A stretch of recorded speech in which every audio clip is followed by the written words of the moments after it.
I'm Chevy, and today on the Daily Shed, we discuss photography.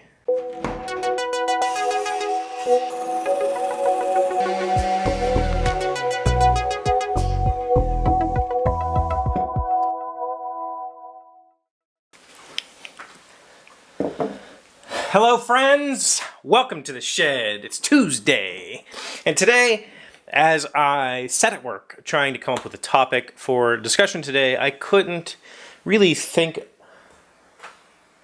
of much other than the camera and the issues that I had with yesterday's episode.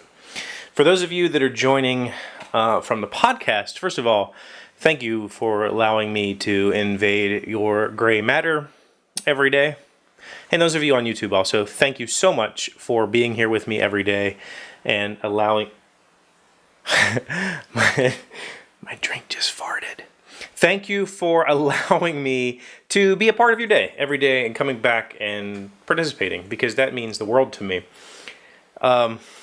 So if you're on the podcast, you probably didn't recognize it, but yesterday I had a whole bunch of issues with focus on the camera as well as a little bit of lighting problems. And today, I hope I've corrected this. Now, when I was a kid, a child, we didn't have digital photography yet. I mean, we kind of did if you count like really, really bad digital photography. But anything high-grade professional digital photography was way too expensive for the normal person. So I was really big into photography basically at the dawn of the internet. And somebody in... I don't remember where it was, I don't remember who it was, but at some point in time, somebody gifted me a camera because I had mentioned that I was taking photography in high school. I was really interested in it. I couldn't afford the equipment. And somebody was like, I have a camera laying around, you can have it. So they mailed me this Canon EOS Rebel. I don't remember what model it was. It was awesome. I also had another Rebel that I had gotten for like a Christmas present or a birthday present or something like that. So photography for me as a teen was like, it was a great way of expressing myself. And I think even when I first got married, which was in 2003, so 13 years, 2003 is when I got married, I was still carrying my camera, my 35mm camera around everywhere I went. I took that thing everywhere. And I shot a ton of 35mm pictures. And I still, in my junk drawer upstairs, everybody has a junk drawer, right? Like that's a normal thing.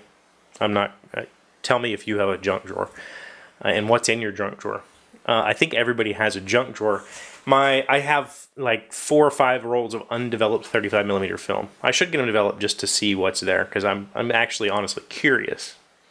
So I have a bit of a background in photography. I was never in it to any serious degree, but like I've told you before on the show, I have always been a collector of skills. I am a learner. It's my favorite thing in the world. Well, besides helping people and learning, those are like my 2 favorite things in the world. So I've always collected skills, and photography was one of my passions as a child. So when it came time to upgrade from the PowerShot, it was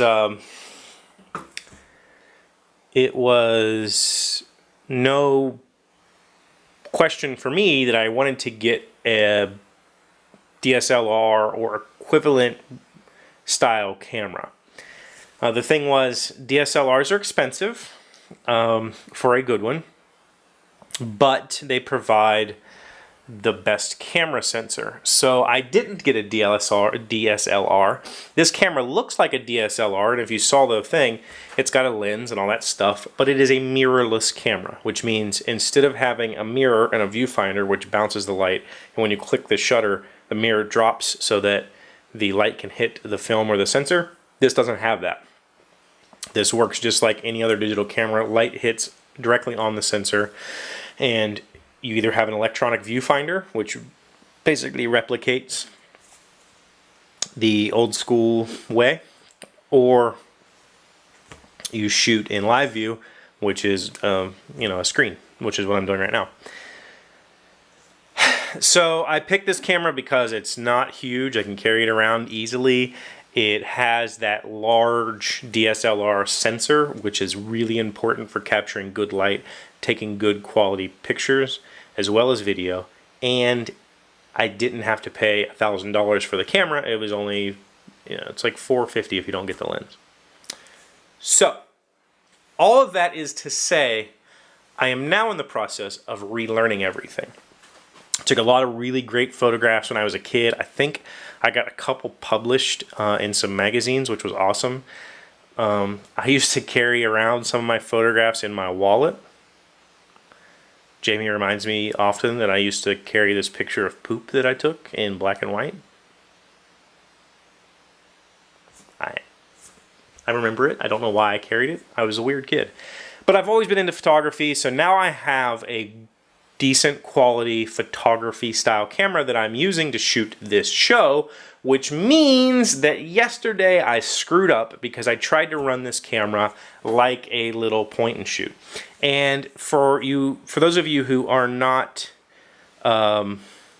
photographically inclined, this little camera has a tiny sensor and a tiny aperture. The aperture is basically how big of a hole light can pass through. And the bigger that aperture, or the smaller that aperture, the bigger the number, the smaller the hole, the larger range of focus you can get. So right now I should be in focus. I hope I'm in focus. My glass is in focus, and maybe even the wall behind me, because I have my camera's aperture turned down to 5.6 right now. It's at 5.6. So I turned this camera on auto and tried to shoot that way, and it didn't work because of the way that the DSLR or that particular sensor attempts to find focus. It was trying to focus here, trying to focus here. If I moved my hand, it's a contrast-based focus, so if I covered up more of this black, the contrasting area would be smaller, and so it was a mess, and the thing zoomed in and out, and I think I have it fixed.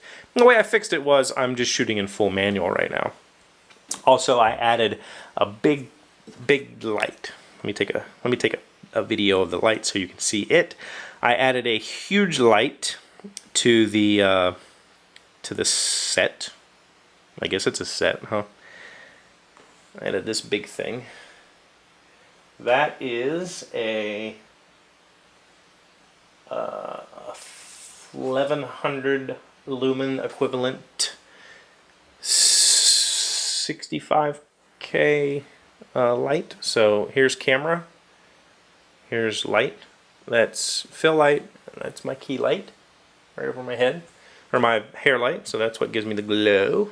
Makes me look all pretty and stand out. So I added this massive light up here, and the reason is that light allowed me to turn down my aperture, turn up my aperture. I don't know. It allowed me to go to a larger aperture number, which is a smaller aperture hole, which means I have a better range of focus. Then, not knowing what else to do because I don't have an actor and I don't have a director of photography, I made myself this little bad boy. This is a focus board, I guess. There's probably a term for it. This basically takes place of me when I'm behind the camera so that I can focus on this shooting target, because it's what I had printed out. I can focus on this and make sure that this plane is in focus. So when I sit here, that is roughly where my head is, and I should be in focus. And because I added the extra light, because I turned down my shutter speed and I shrunk that aperture down, I should have a decent focus plane from like here to here. So anywhere I move in here, I should stay roughly in focus. I hope it's working. That is your crash course on the differences between, say, the camera in your phone and what I'm looking at right now. You know, the camera in your phone essentially has like an infinity focus because it's such a small little hole. So you can take very large depths of field, where I'm sitting in a fairly small area. Yeah. So shooting in full manual. I hope it looks better. I want to thank everybody who left me comments yesterday suggesting things.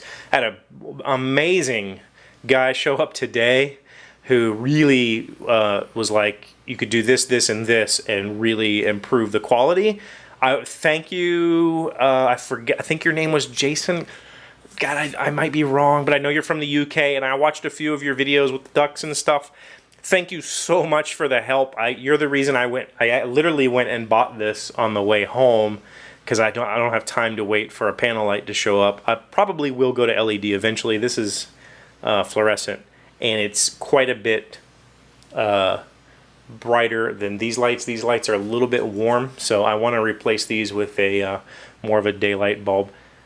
Anyway, thank you so much for helping me point out all of my photography flaws. I'm learning though, and we are going to get better because that's what this is all about. And you guys are helping me, and that's amazing. You know what else helps me? Liking, commenting, subscribing, sharing. I can't make that sign. Sharing. Like, comment, subscribe, share. All those things help me move up the ranks in Google's algorithm so we can get more friends into the shed to chat with us in the comments, because I'm all about chatting with you guys. If you haven't noticed, I typically respond within minutes, unless I'm asleep. Because I have the YouTube Creator Control Center, or I forget what it's called, on my phone. I get notified and I can immediately respond. It's awesome. So I like talking to people. The more people I can get in here, the better. So, and on top of that, don't forget, I have postcards and I want pen pals.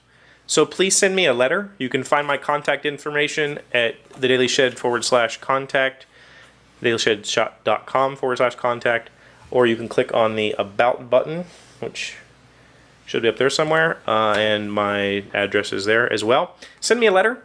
Let me know, where you're from, what you think, and I'll send you a postcard because I like talking to people all over the world. That's it for today. That's it.